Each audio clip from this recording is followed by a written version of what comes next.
Welcome to Bad Elizabeth. I'm your host, Gideon Evans. And I'm your host, Kathy Egan-Taylor. The premise of the show is exactly what it sounds like. Each episode, we profile a different Elizabeth, or a derivation of that name. Like Liz. Or Lizzie. Or Beth. Who deserves to be called bad. And the word bad is also pretty malleable, and in many cases there are extenuating circumstances that cause these Elizabeths to go awry. And we're not inherently anti-Elizabeth. In fact, some of our guests this season are good Elizabeths. And today, we are excited to welcome writer Michael Musto, who will be profiling Elizabeth Taylor. Could be a bad Elizabeth, could be a badass Elizabeth. We'll see what his verdict is later in the show. My mom is an Elizabeth, actually. Oh, that's our producer and engineer, Will Beckton of Jet Road Studios. Does your mom go by Elizabeth? She's a Betsy. Ah, right. Well, our episode today is Elisabeth Finch. I remember when you came to me originally, you were like, there's so many Elizabeths out there that are objectively shitty. Yes. I don't know if it's a coincidence. I guess because it is a very popular name, right? It's like the 15th Yes. most popular name in America. There's also derivations of it, like Sure. Liz, Lizzie, Beth, Isabel, Betty, Betsy, Libby. Right. So each episode will be a different bad Elizabeth. Different bad Elizabeth, and what we consider the word bad and what it means and how we apply it. We were talking about that Supreme Court Potter Stewart. He was talking about obscenity. There was some case about a movie. It was a Louis Malle film that had been released in France. I think it was called The Lovers. I've never seen the movie. And the Supreme Court Justice Stewart Yes. was like, I can't define obscenity, but I know it when I see it. I know it when I see it, So and this that's a is not famous obscenity. quote. Yes. The idea of somebody being bad is sort of up for discussion, but we're the co-hosts of this podcast. So I think we're just going to decide if the person is bad and whether they're worthy of an episode on Bad Elizabeth. And if the listeners have a problem with that, I'm fine with them trashing us, saying that person you profiled is not bad. Yeah, there's ways to admire some behavior. I just remember as a teenager growing up, if we got away with something, I could hear my parents in the next room thinking about a punishment, and my dad saying, well, you got to hand it to them. They were pretty clever about that. Right. So, you can respect some of the bad behavior, you got to admire someone. He'll take it that far and still get away with it. Totally. So that's basically it. And we're going to look at various Elizabeths or derivations of the name throughout history. Down the road, we want to do something on Lizzie Borden. Everyone knows that story about her and the axe. And I know you have a soft spot in your heart for I Lizzie do. Borden. Should we dive into Let's dive in. our Elizabeth du First jour? Elizabeth. Yeah, we're going to start with Elisabeth Finch. And she spells it with an S, I believe. She spells it with an S, Elizabeth with an S. She's a television writer. I believe she was born in Cherry Hill, New Jersey. That's correct. Which is across the river from where I grew up in Philadelphia. Near Philly. Yes, they root for the Eagles. So she grew up there, and she was like an intern, through New York and Los Angeles, getting onto shows. Right. And I know she went to Carnegie Mellon in Pittsburgh, took creative writing there. Yes, it's a great school, and it's a great sort of place to meet other people in the industry. So she came out to L.A., and she started out in the Vampire Diaries, which was the craze when, what's that horrible Twilight series, all that right. stuff. So it was capitalizing off real that. gothic, and then she worked on the Vampire Diaries, and then she got into True Blood, and I guess she was a writer's assistant, and then became a writer. She got onto a bunch of vampire shows, a couple. She knew about teenagers and vampires and sort of the whole goth mindset. And the sexy vampire, that's kind of a thing, right? Exactly. So there's a couple of articles in Vanity Fair. That's one of our sources. Yes. And one of the things that they mention in the article is that at one of these shows, maybe True Blood, because it was HBO, I believe it was a bigger show with Alan Ball, the guy that did Six Feet Under. Yeah. Anyway, I think writers were getting fired and it was super stressful. And it was around that time that Elisabeth Finch wrote an article for Elle magazine. Yes. It was all about her living with cancer. She had a series of physical setbacks, unfortunate ones, and she had this rare form of cancer, and she wrote about this. According to the article. And she wrote about it for Elle magazine and Self magazine, when women's magazines were actually around and important, Like the paper version. The paper version that people looked forward to getting in the mail. And she wrote some stuff about her experience of writing and producing for, I believe, True Blood. Here's a quotation from her. I watched the producers cut under the fog of Demerol. Punched up dialogue about vampire werewolf hybrids with a shunt in my spine. Yes, I was down 17 pounds, bald, vomiting relentlessly, but I was still living alone, still stubborn as hell.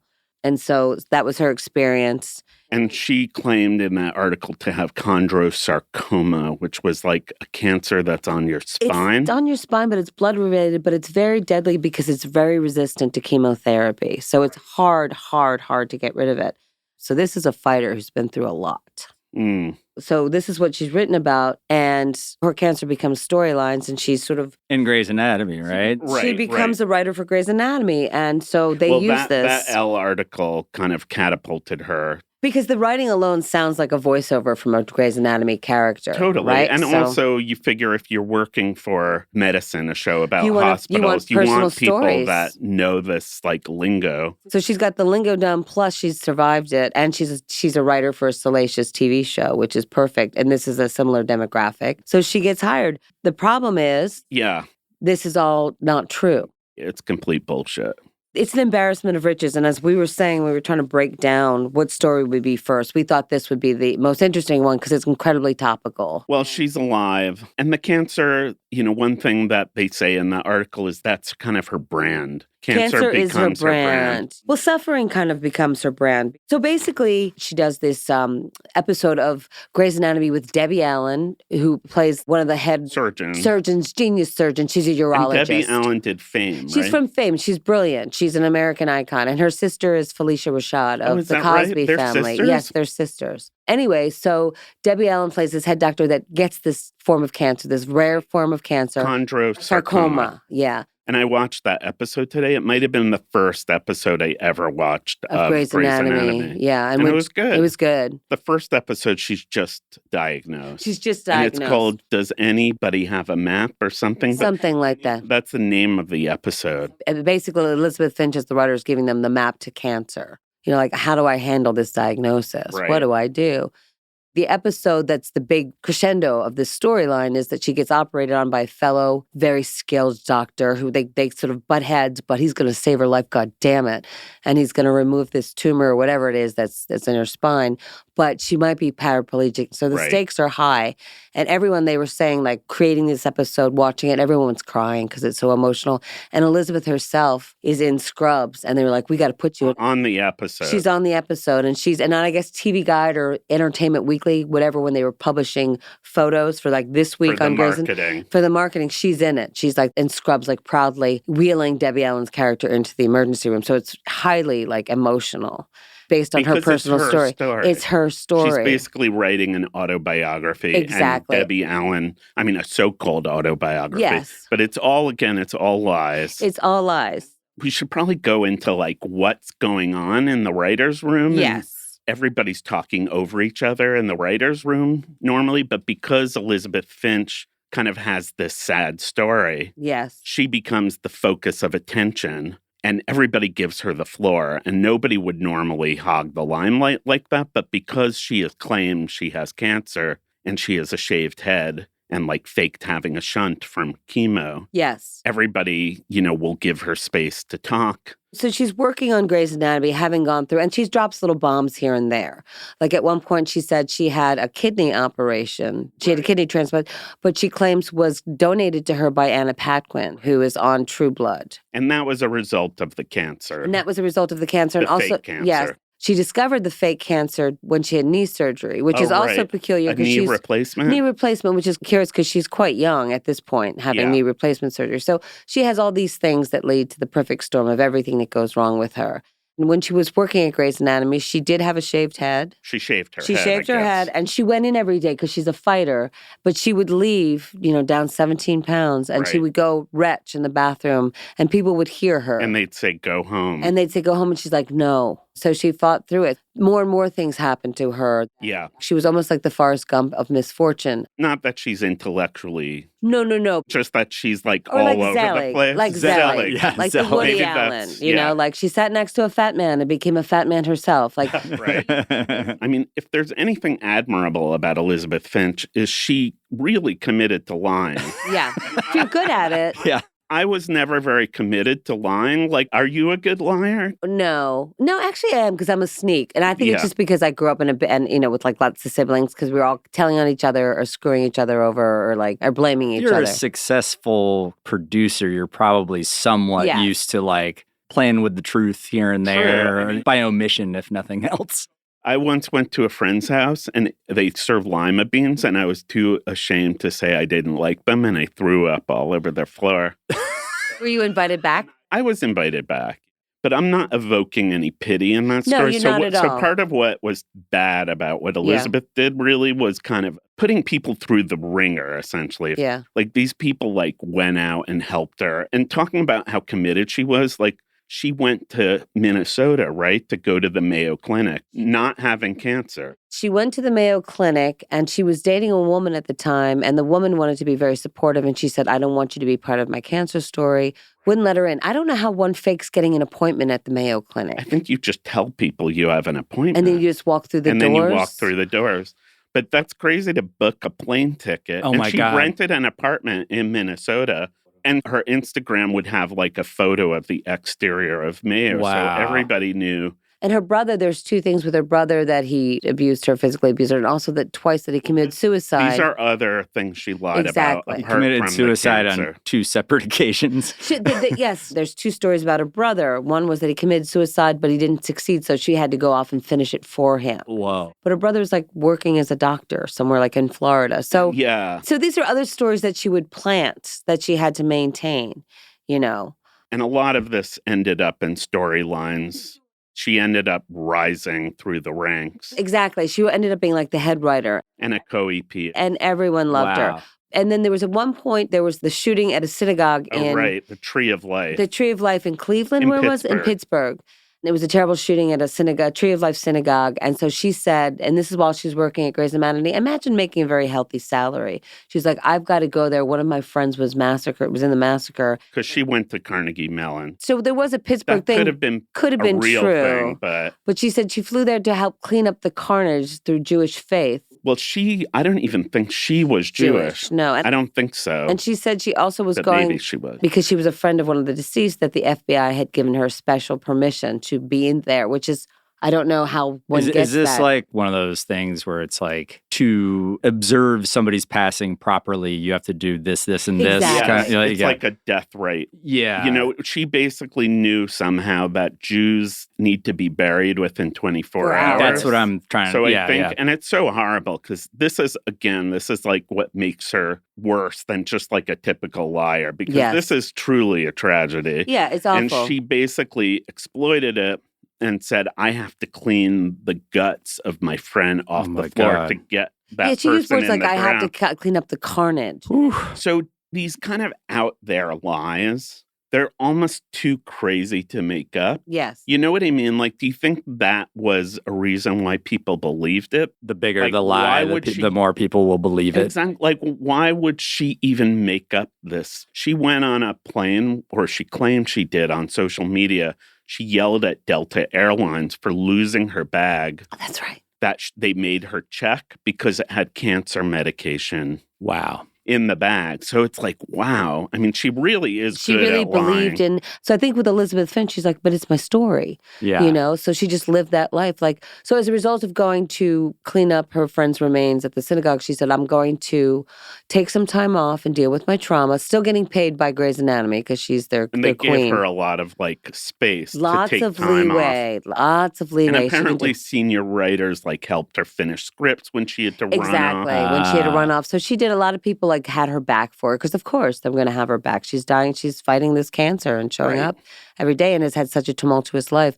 So she goes to this clinic, like I guess in Scottsdale. And I imagine it's like one of those Tony In Arizona. in we were Arizona, talking yeah. about. And I imagine it's like kind of like Silver Hill in Connecticut or Passages in Malibu. It's like Adirondack chairs on a hill. Mhm. You can get some networking done. Get some at this networking type of- done, yeah. and you know it's probably It's 90. pretty, It's probably. beautiful, and it's probably like Yeah. 90 grand a week to be there. But she meets this woman who's there, Jen, Jen Beyer. correct. And she is the mother of 5, and she's escaping a very abusive domestic situation. Brandon. Her husband was very abusive, and so she's basically hiding from him. But I believe she's there for trauma. And she also, Jen, she's trying to hold on to her kids. She dissociated at one point and walked away from her kids in a car, and then children's services. Her husband was awful and abusive and frightening. And the children really seem to, from what we get to know of her in the article, she's really a loving woman and a caring mother. And her kids are good kids and they love their mother. And so anyway, she was there recovering and they met. And of course, they started a relationship and fell in love. Elizabeth went by the name Jo. Yes, which is also a character on Grey's Anatomy. Yeah. That's her next character. She stole Jennifer's storyline and created a storyline for the Jo character on Grey's Anatomy, which is about domestic abuse. Also, the abuse that Jen was getting from her husband. Yes. Elizabeth created the storyline for her own fake character. Fake characters, yes. That her brother, and her brother was had abused her. It was kind of like that Zelig thing where she's like mimicking and taking other people's traumas. And it's kind of crazy. I mean, it is impressive that she's not only writing for Grey's Anatomy, but she's writing her own storyline. Her own storyline, exactly. That is kind of, we have to hand it that's to what her. I'm saying. I am impressed by that. And she kind of like, she really kept on top of her storylines, you know? Yeah. And the other thing that we were talking about, it was just sort of the industry we're in, you know, we both work in television and film. It does attract some kooky characters. And I guess you meet people from time to time that are just kind of like, they have trouble telling the truth. A lot of it, I think, is an attention-getting thing. I think there's a way you can control it. But is there a physiological... Well, yes. I actually, in preparation for this episode, I listened to an episode of Radiolab, which I really like. And there was an episode in 2010, which was about lying. And there have been many studies about liars and pathological or compulsive liars. And you know how there's brain material that's like gray matter. It's called gray matter. Yes. That's where I think thoughts are formed in the prefrontal lobe or cortex. Apparently, liars have more white matter, which is the connecting material between those gray matter. So I think they're very good at connecting stories. So they're actually really good at this, and they're kind of better at it than non-liars. And apparently the white matter that grows between the gray matter occurs between the age of 2 and 10. And 10 is apparently developmentally the time when you start telling lies. So with Elisabeth Finch, it's almost like she's a method writer or something. Instead of a method actor who's like, okay, I'm like, you know, like I'm going to lose a bunch of weight and I'm going to go into this mode. It's almost like she did that, but as a writer to some degree. Totally. Yeah, I mean, it's interesting because like you think of a method actor, like, you know, you think of like Adrian Brody, you have to remember, you know, he's a tremendous actor, but like you didn't go through the Holocaust, you actually portrayed someone who went through it. So it's not the same. Yeah. But she really, like what's so egregious about her is that she lived these fake stories. It was always designed for other people to hear her problems because that would help her out. But if you have something that is a sob story, is it okay to use that? Or is even that like a slippery slope? It can be. I mean, I don't know if you mind me bringing this up, but when we worked at The Daily Show together, when we started, you had just had surgery, right? Yes. I remember you didn't even tell people about it. What was the surgery? I had a craniotomy. I had a brain tumor on the side of my head. Oh, man. The thing about when you have problems with your brain and you live alone and you work all the time or whatever and you're thriving, I suppose, if your brain is not working, you don't know that, right? So interesting. there would be things like I would say like, oh, I lost words. Like who comes up with an expression like that? Oh, wow. Someone who loses words. Like I'd be talking to you and I couldn't remember the name of the word for car. And I would look at you like, that happened. Right. I was just starting out at The Daily Show and they were trying me out. Was there an aspect of like you were almost nervous? I didn't want anyone to know. And people say, that's the other thing too, is people say the craziest things to you. Were you fully recovered at that point? No, or like cognitively? Or I should have. I would have. It was a few days. I mean, it was really. 10 days after I had brain surgery. You could have gone forward and told like, people, and then they would have been like, we can't. They would be like, you got us a flawed one, you know? You know what I mean? Like, great. Now we can't fire her. Well, in your case, you were on a trial basis. Yeah, and I was like, I want this job desperately. Also, it was good to be distracted. I mean, I cried every night in my office after hours. I'm so sorry. That's the time to do it. It was, yeah, it was good that I was around people. And I just would wear my hair. But I do remember like Rob Corddry saying like, yeah, I remember once you turned it, because it was like a big You could see it, actually. It's like a big Frankenstein. I know, through your hair. Yeah, like through my head, and there's a metal plate in the thing. He saw it? He's like, I was wondering. And Stephen Colbert was like, yeah, I saw that too. Your Terminator skull. Right.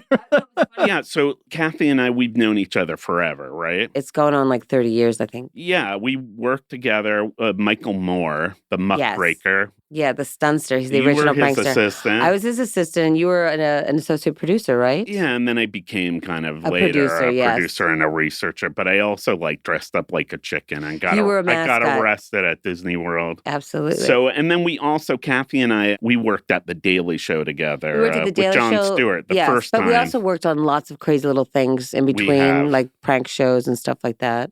And you got me on Ali G. How did I do that? I don't know why you did that for me. I don't You should have think had I that did job. that. And you got me the Ali G job. I had no idea. A big theme in this episode will be lying or being flexible with the truth. And literally every show you just guys mentioned. That's true. As a producer, you need to bend the truth to do your job for all of those shows. Daily Show, Ali G, I also Michael worked at Moore. Fox News. Oh, well, there you go.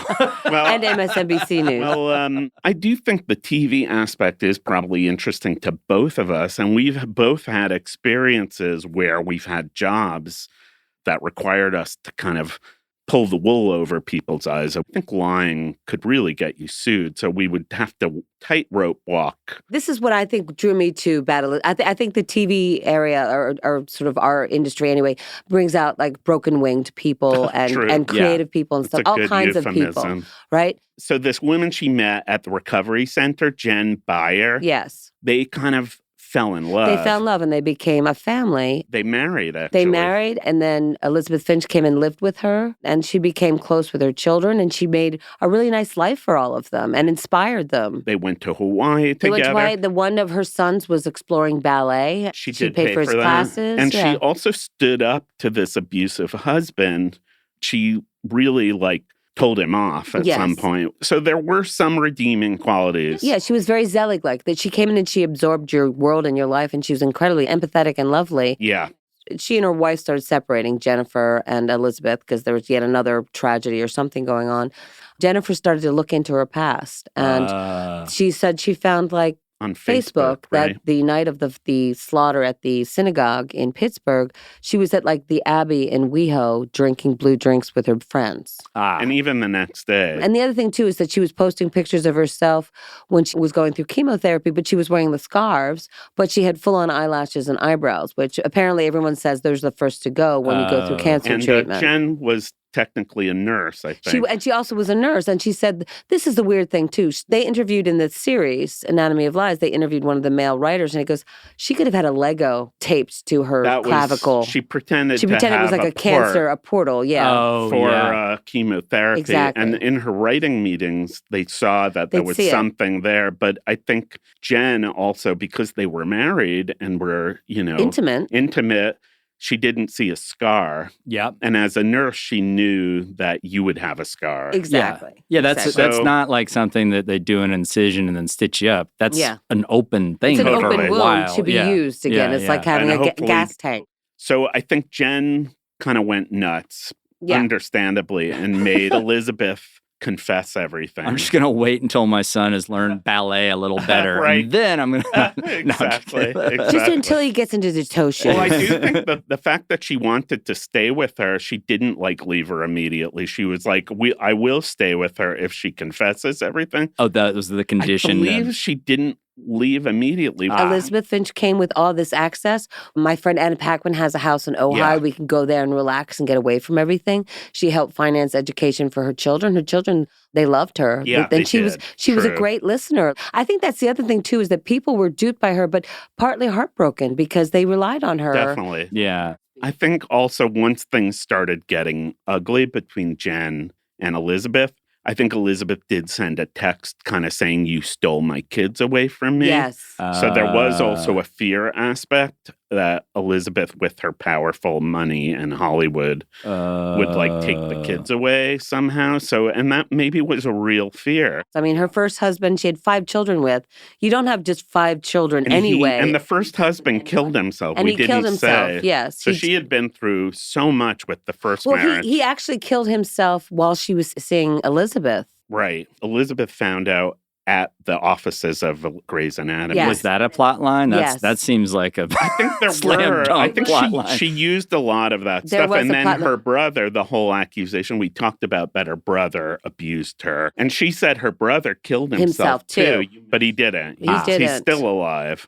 What I picture is, when you see like the apartment of the person that's like trying to track down the serial killer, and they have all the like index cards and photos and the string and stuff like that. Yeah. I almost picture Elisabeth Finch having her own version of that to keep track of her own stuff. That's interesting. Absolutely. Like, how do you keep track of all this Well, stuff? no, that's what I say. You need like a flow chart to figure it all out. Yeah. I think it started getting tough for Elisabeth Finch when these worlds were colliding. Yeah. So if we're to look at her transgressions and we're thinking about the word bad, Yeah. what's slam dunk bad? What's gray area bad? And what's like, oh, I kind of admire that. That's being resourceful. I mean, she's clearly a very good writer, and that is obvious in her lies. I mean, she's super creative, so you have to hand it to her there. I think if she only lied to a few people, like her family, or even just the staff, that would be one thing. But she really, like, her lies kind of ended up as episodes and went out to millions of people. And she was also active, like, on social media and blogs and stuff like that. Well, she wrote, like, 8 publications in total about her cancer. About her cancer. So all those people reading, if you have cancer and you're reading it and she's giving you hope or something, I mean, that's pretty shitty. You came in with a bald scarf and I brought you tea because I felt bad. Yeah. You know, and you had that portal and I just heard you retching and I felt awful. Do you think not shaving the eyebrows, was it an oversight or vanity? I think it's definitely vanity. No one looks good without. She's so smart. I have to think she knew that. I don't know. When my father went through chemo, he never lost his hair. I mean, she might have known that. And also, but it's weird not to lose your eyebrows. Even the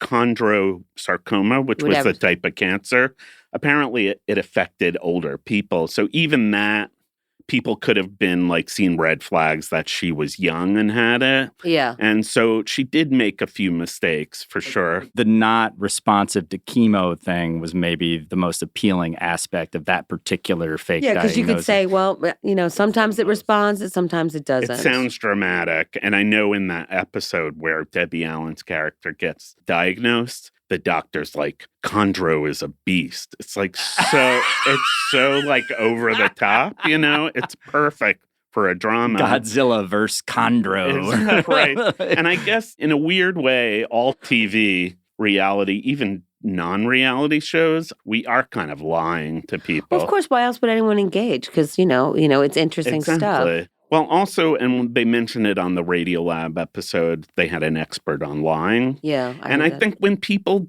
do con you, it's not only that you don't believe that person from now on, it kind of like shatters your belief in like anything. It's a big rug pull. You're falling and it's fucked up. It's like you're toying with people's like trust. I've worked with people who I put my trust in and then I found out like they were ripping me off or gaslighting. And I'm like, I didn't know people came mean, but they do. Yeah. So Jen Byer, her wife and the mother of the 5 children that Elisabeth has sort of commandeered, starts looking into Elisabeth's past. And the thing that's so shocking in this age of social media, you could go back 5 years and you could see that she was not at this Tree of Life synagogue. She was going through chemo, but she still had her eyebrows. Didn't have a scar. And didn't have a scar. It's kind of like the usual suspects when they're looking at the bulletin board. They're like, oh, that's what Kaiser Sensei is? Exactly. And Jen is like, her life is falling apart. Her life is falling apart and she's looking at all these plot lines like, oh, yeah, that makes sense now. That makes sense now. So it started to unravel. So she started looking into her. And so she actually ended up writing an email to Shonda Rhimes and the Shondaland complex. Who wrote the email? Jen Byer wrote this email. Like, you know that she's a con artist and she's been conning you for years. She doesn't have cancer. She's done this to me. She's dangerous. I love the fact that Jen is the person that revealed it. It feels right. Because she earned the right. She earned her place. She was she the went worst. through a lot. She suffered. I mean, she obviously gained a lot. Like, she got to go on these vacations and stuff like that and got to feel normal for a little bit. But even further betrayed, because she already went through this with her husband and opened up to this woman about all this stuff. And this woman just took the parts that were useful to her, and also got to be a fake mother for a while and really loved that. Well, and then you have disappointed kids that it's like, oh, our fake mom is no longer there. Jen made her confess to the kids. Yeah. And confess to her own parents, like on FaceTime or whatever. Yeah. And I think Jen ultimately got a phone call from Disney. They were going to investigate, but I guess Elisabeth resigned. They didn't even do the investigation. Fast forward, we just realized that in light of the Palisades fires and the Altadena fires, she has a Venmo account. Elisabeth Finch. Elizabeth Finch has a Venmo account out saying, like, if you could donate to the fire. And I'm sure she lives in one of those neighborhoods because that Grey's Anatomy money is nice money. And so she said, I have a Venmo account that's directly to me, so you don't have to worry about fees and all that stuff. I'll take it directly to the fires. You're like, why isn't this a GoFundMe? Right. She's appealing to, I think her appeal had something to do with pets that needed being rescued, which is another thing to me. Like, when people are like, we're going to come back and get our pets. Like, no, if you're evacuating a fire, you're taking your pets with you. There's no choice in coming back to get your pets. So she was appealing to, like, the lost pets thing. Yeah. So is this thing appealing for money for the wildfires? Was it real? I believe it is real. I wouldn't trust her. The fact that she put out the request is real. Yeah. Right. I mean, I think it's interesting because it's a crime of, like, anytime there's a tragedy, there's an opportunity to exploit it, right? Yes. That's true. So, like, is she bad? Yeah. I think that for the trauma that she put people through, her own family, this woman, Jennifer, her wife. And everyone who read her articles and watched that show and the staff. So it's a good one. She didn't murder anybody. She didn't really even commit crimes, maybe, but it's still pretty bad. But I'm saying, like, Finch, she could come back. Like, James Fry came back Maybe with she another will. book. He just wrote a fiction book, and he's fine. Yeah. I think she's a bad Elisabeth, but not bad as an evil Elisabeth. She behaved badly, and she played with a lot of people's emotions, which I think that's bad. But she's not sinister evil as in, like, a Hitler. Well, she didn't, like, exterminate. She didn't exterminate a a whole race of people. Yes. So I think she's bad. But I do admire her moxie for getting away with it. And she has these superpowers that she could keep up. Like, she knew so much about cancer that she actually, maybe she should have been a doctor. Maybe she will. She could go to med school. If she wants to come on a future episode of our show. I'd love to talk to her. Talk about it. That would be interesting. Okay, right now we're going to switch gears. We're going to talk about a different Elisabeth. I'm talking Elizabeth Taylor, who can be polarizing but not necessarily deserving of the title bad. We thought, who better to weigh in on this than Michael Musto? We caught up with the legendary journalist and Liz Taylor aficionado in New York City to get his take. When we decided to do this podcast where each episode would be dedicated to a different bad Elisabeth, people would suggest people, Elizabeth Holmes or Lizzie Borden. And there were a couple of people we knew who said, are you going to do Elizabeth Taylor? There was a thing with Debbie Reynolds, who was America's sweetheart, and supposedly Elizabeth Taylor stole Eddie Fisher. Liz Taylor probably got married about 300 times, twice to Richard Burton alone. Yet, how many years later, decades and decades later, people are still focusing on Eddie Fisher dumping Debbie Reynolds for Elizabeth Taylor. They were the original Brad, Bengelina, what were they called? Yeah, exactly. Whatever they were. This was the big adultery marital breakup story of all time and remains so just because of what the different parties represent. Debbie Reynolds, a hardworking, leading lady, pretty, just very proficient, professional. Liz Taylor, just a knockout, a siren, something otherworldly in her beauty. And then you have the sleazeball Eddie Fisher, who, of course, towards the end I became friends with. And you met him? That's amazing. He would come to my parties. He was dating a woman who was the publicist for the Limelight nightclub in New York, and she would bring him to my parties. We became friends. He decided I looked like a younger version of him. Wow. At this point, was a cool guy. He wasn't the type of person who could lure a young Liz Taylor.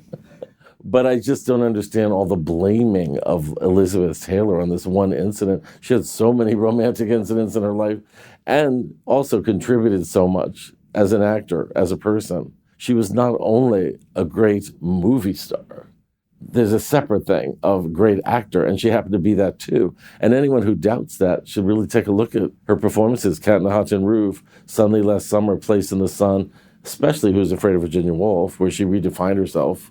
Unfortunately, that led to her being typecast as a screaming shrew for the rest of her career, but she dutifully went along with that and still proved to be extremely entertaining. And then you have Liz Taylor, the philanthropist, who, when nobody was addressing AIDS, which was killing tens of thousands of gay men and IV drug users, Liz Taylor bravely went to bat because her friend Rock Hudson had come down with AIDS in 84. He had to go public with it in 85. He was pretty much being extorted by the tabloids, and he died later that year. Well, that was the year when Liz Taylor, Dr. Matilda Krim, and others got together and formed AMFAR, an organization to combat AIDS. And Liz lost so many career opportunities because of that. There were the Bible thumpers saying that people with AIDS are sinners. You deserved it. This is God's punishment. So if you had AIDS at that point, you were doubly oppressed. You had a horrible illness that was deadly. And then society is telling you you're a bad person. The stigma, yeah. And Liz went to bat for them. And she spoke out against Reagan for being silent, right? Your President Reagan would not even address the subject. I've had fights with his daughter about it. The daughter, Patty, came around where she realized now, like, yeah, he should have said something. I mean, obviously. So Liz Taylor put a face on the AIDS movement. She told everyone how important it was.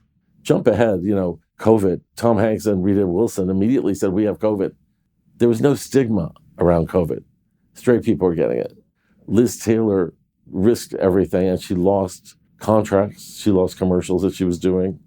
And she survived and became bigger as an icon as a result of what she did. The money for AMFAR, some of it came from Rock Hudson's estate. Is that right? A lot of the money for AMFAR came from donations. And when you have Liz Taylor, doing auctions and begging people to give money, it made really millions of dollars and helped put a spotlight on this problem that seemed to be out of bounds. It seemed like nobody was addressing it, and it was just mounting. And it was 2 years later that ACT UP was formed. That was the AIDS activist group. And I think Liz paved the way for that because AMFAR was not an activist group, but it was a way of saying we have to pay attention to this pandemic. She also started the Elisabeth Taylor Foundation to help with AIDS. I mean, she really gave and gave and gave. I think it made her feel newly relevant in a positive way. The movie star thing for her, people were always trying to get more and more out of her. How much more can you suck out of that lemon? They put her on so many magazine covers. They dissected her personal life for so many years. It was very difficult to be Elisabeth Taylor because you're living in the public eye. This was a way for her to be relevant again, but in a much more meaningful way than just as a photo play magazine cover girl. And it seemed like some of it also, her generosity came out of her relationships. She was so dedicated to friends like Rock Hudson. Well, let's see. Her friends were Rock Hudson, Montgomery Clift, Roddy McDowell. What do these people have in common? They're all gays. Well, Michael Jackson. Oh, that's your example of a straight person? Well, yes. You're really in trouble. Yes. Sorry, go ahead. She was there as a rock, as it were, for her friends when they were in need.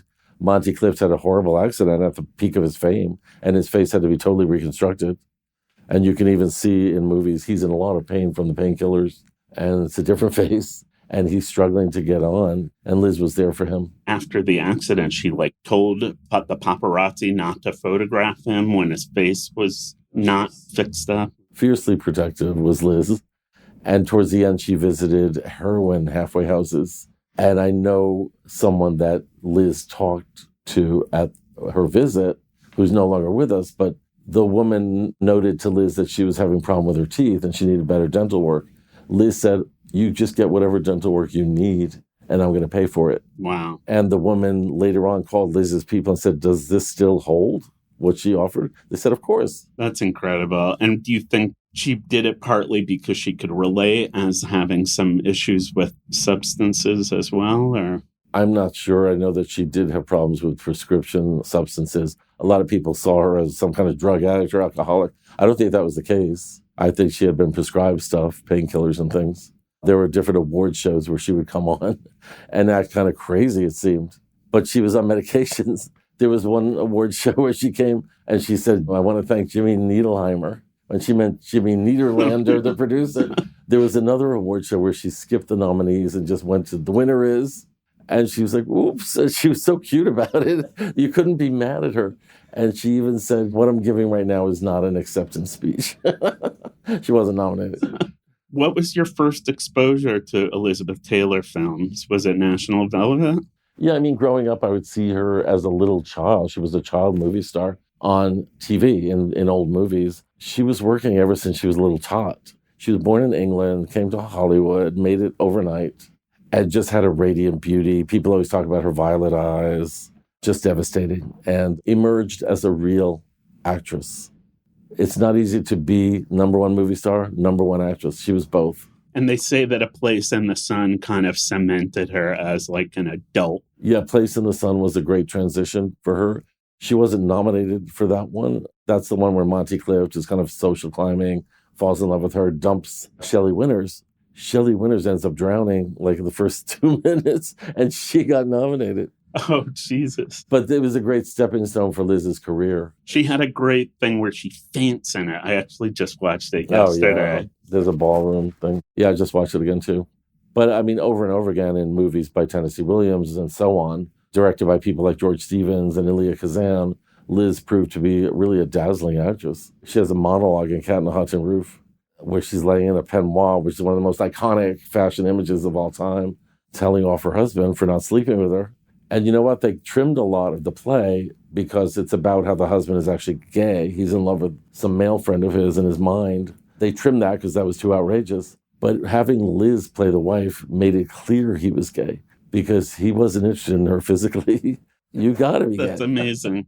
I know there's going to be a podcast that's coming out, a series about the making of Cleopatra. That seemed like craziness. I saw Cleopatra as a kid. My parents took me. It went on and on and on. So I was like alternately dazzled and just stupefyingly bored. But it was so beautiful, that scene where she comes in. It's all 1960s makeup.